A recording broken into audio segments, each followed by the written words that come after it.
આ કેસમાં પોલીસ જેમ જેમ હર્ષિદાની પૂછપરછ કરતી ગઈ તેમ તેમ ચોંકાવનારી હકીકતો બહાર આવતી ગઈ। પૂછપરછમાં સામે આવ્યું કે હર્ષિદા શેટ્ટીને 5 મહિના પહેલાં બિઝનેસ મિટિંગમાં મયુર માળી સાથે પરિચય થયો અને બાદમાં બંને વચ્ચે પ્રેમ સંબંધ બંધાયો। મયુર જાણતો હતો કે હર્ષિદા શેટ્ટી સોનાના દાગીનાના શોરૂમમાં નોકરી કરે છે। મયુરને લાગ્યું કે હર્ષિદા તેના ગળાડૂબ પ્રેમમાં છે, ત્યારે તેણે પોતાના મનમાં ચાલી રહેલી રમત શરૂ કરી। તેણે હર્ષિદાને શોરૂમમાંથી દાગીના ચોરી કરીને પોતાની સાથે અન્ય રાજ્યમાં સેટલ થઈ જવાની લાલચ આપી।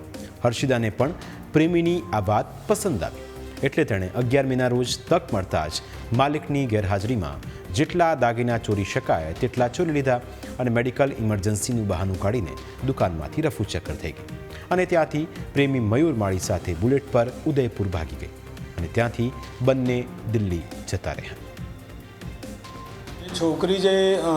છોકરી અને જ્યાં છોકરો જે લોકો લગભગ છેલ્લા 5 મહિનાથી એકબીજાના સંપર્કમાં હતા અને ત્યારબાદ અવારનવાર એ લોકો વચ્ચે વાતચીત થતી હતી। ત્યારે આજે મયુર માળી નામનો યુવક છે એ છોકરીને અવારનવાર દબાણ કરતો હતો કે તું આ રીતના જ્વેલર્સમાં નોકરી કરે છે, ત્યાંથી આ રીતના તું દાગીના અથવા તો સોનાની લગડી લઈને ત્યાંથી ચોરી કરીને ભાગી જાય તો આપણે બંને પછી ભાગીને અન્ય કોઈ શહેરમાં આપણે ત્યાં આગળ પરમેનન્ટ સેટલ થઈ જઈએ।